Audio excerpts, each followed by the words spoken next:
Salve, salve, candidato para a Polícia Militar do Estado de Alagoas! Como vocês bem sabem, saiu o edital, finalmente!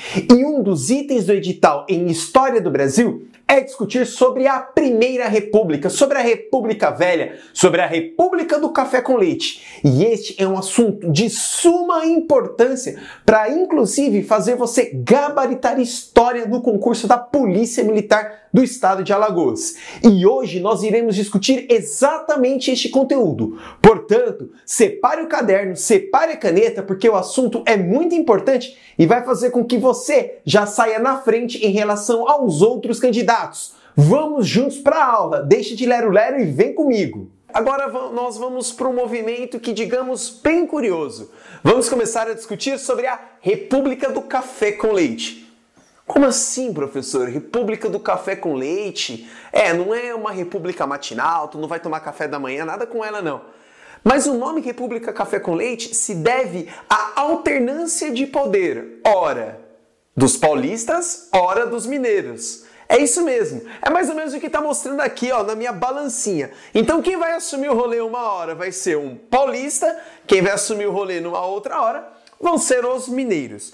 Mas para nós entendermos um pouquinho desse contexto que virou a República do Café com Leite, vamos lembrar de algumas coisas bem importantes que ocorreram antes da República do Café com Leite? Veja só, antes da República do Café com Leite, o Brasil foi governado por dois marechais. Meu Deus! Foi governado pelo Marechal Deodoro da Fonseca e foi governado pelo Marechal Floriano Peixoto. Basicamente aí, dois, digamos, responsáveis por dar início à República. Tanto que o nome que a República vai receber, de acordo com a movimentação desses marechais, vai ser República da Espada. E é bem curioso que no início da República não haviam necessariamente partidos políticos. Você deve pensar assim, como assim? República não havia partidos políticos? Era uma ditadura? Não. O que havia basicamente eram agremiações regionais.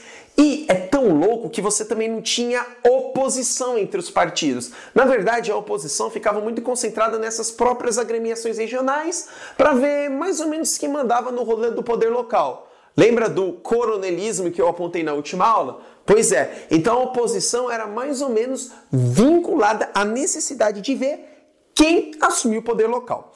O que se chegava mais perto de um partido político, que inclusive até carregava o nome partido, eram dois. Era o Partido Republicano Paulista e o Partido Republicano Mineiro. Olha só, exatamente os dois lindos aqui que assumiam o poder, essa alternância.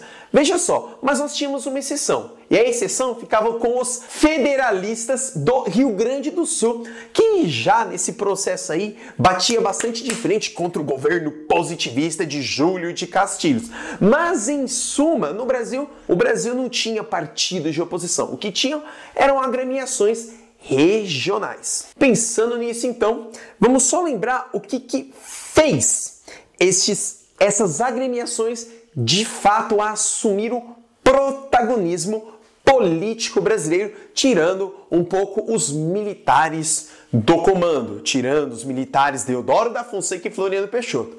Lembrando que o governo dos dois foi um governo bastante zoneado aí.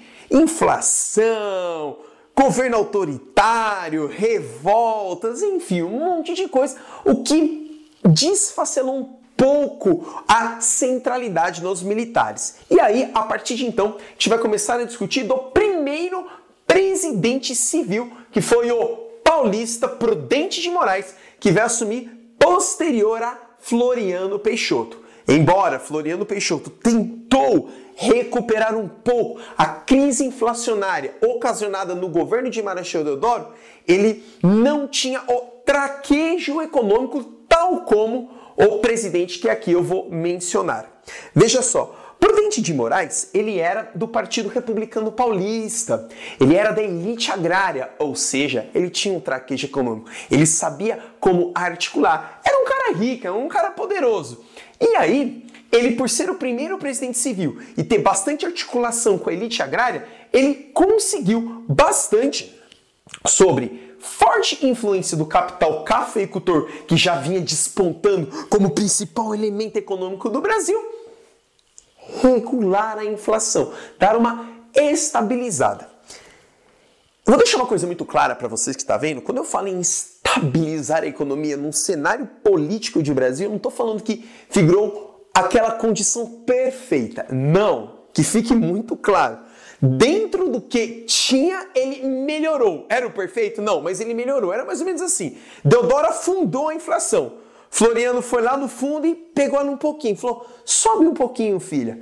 Aí veio o próximo presidente, Prudente de Moraes, e subiu um pouquinho mais. Mas isso não significa falar que estava tudo bem. Porém, o governo de Prudente de Moraes sofreu com bastante revoltas, tanto urbanas quanto sertanejas. Muitas revoltas. E eram revoltas com um cunho e um objetivo muito claro. Eram revoltas populares que queriam exatamente a voz do povo nas decisões políticas. Porque a partir do momento, cara, que os presidentes começam a tomar o poder e a valorizar mais ainda a elite, o povo, a população, vai ficando de lado, vai ficando esquecido, vai ficando na periferia. E no governo dele vai estourar a Guerra de Canudos, que é uma revolta messiânica, acreditando na liderança religiosa. Abre um parênteses aqui na nossa aula, grandes mestres. Guerra de Canudos é um assunto extremamente importante e, claro, eu não posso simplesmente, nesse contexto de aula, falar aqui de qualquer jeito. Aqui na plataforma Gabarita Gel, nós temos uma aula muito top sobre a Guerra de Canudos e também do contestado. Do Nordeste ao Sul, dois movimentos messiânicos lindos, beleza?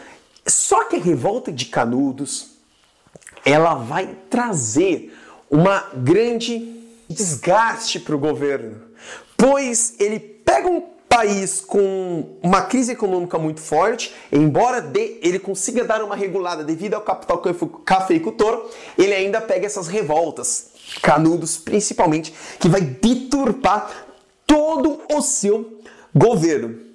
E aí, olha só, a situação econômica, ela ia de mal a pior, pois o café, ele começa a perder valor no mercado externo, exatamente porque outros lugares do mundo começam a produzir mais barato. E como você bem sabe, o Brasil ele sempre foi meio topeirinha nessa história econômica. Ele sempre canalizou a sua estrutura econômica só para um produto. E aí na hora que esse produto rebenta, o Brasil inteiro quebra. Quer ver como que é? O Brasil chega aqui no rolê, aí pau-brasil. Eu vou desconsiderar o pau-brasil. Chega aqui, cana-de-açúcar. Tudo é cana-de-açúcar. Cana-de-açúcar entra em crise, pau, o Brasil quebra. Aí depois, exploração mineralógica em Minas Gerais. Só ouro, só mineração, só. Mineração cai, Brasil cai. Depois, café, só café. Café cai, pau. Hoje, petróleo, Rio de Janeiro, petróleo, crise do petróleo, Rio de Janeiro, cai. Gente, o Brasil, ele gosta de sofrer. Se não sofrer, não é brasileiro, né? E aí, como o café era a principal estrutura econômica e já consolidava uma estrutura social, uma estrutura política, logo ele perde valor, o que vai fazer a moeda perder o valor, o que vai desgastar o governo de Prudente de Moraes, o que vai, somado às revoltas camponesas, principalmente a Guerra de Canudos, a revolta de Canudos, desfacelar o governo. Tanto que o final do governo de Prudente de Moraes, ele termina governando em estado de sítio. Cara, esse início da República é muito louco. Parece que a galera era mais ou menos assim. Já que eu não consigo governar, eu declaro um estado de sítio, pois a qualquer momento eu posso fazer qualquer coisa. Às vezes os monarquistas até que tinham razão, porque essa república, convenhamos, era uma república com um pezinho lá na monarquia. De vez em quando vinha algumas heranças e falava, esquece, somos repúblicas. Pois é, este era o país. Mas mesmo ele terminando o governo bastante desgastado, em estado de sítio, com revoltas, principalmente camponesas, com a moeda perdendo valor, ele, paulista, consegue ainda eleger o seu sucessor, que vai ser Campos Salles, outro cara da elite agrária paulista. Deixa eu falar uma coisa pra você. Você deve estar pensando agora. Isso é muito importante. Olha, professor, no começo da aula você falou que saía um paulista, entrava um mineiro. Saía um paulista, entrava um mineiro. Sim, só que a efetivação da política café com leite, este acordo político entre mineiros e paulistas só vai começar no final do governo de Campos Salles. Por isso que esses dois primeiros presidentes, eles na sequência são paulistas. Tudo bem? Isso é muito importante. Campos Salles, por sua vez, ele vai consolidar o poder. Muito louco. Ele olha, ele está no poder e ele fala, como que eu vou manter o poder? Simples. Ele vai trazer no seu governo o que vai ficar conhecido como política dos governadores. Que, querendo ou não, a política dos governadores nada mais é do que uma política de indicações. Era mais ou menos assim. Hoje, como que funciona a politicagem no Brasil hoje? Século XXI. Hoje, no século XXI, funciona por indicação. Então vamos lá. Eu vou explicar como que funciona hoje para você entender o que Campos Salles fez. Imagine que eu, professor Rodrigo, eu quero ser deputado. Só que eu quero que o meu irmão também seja deputado.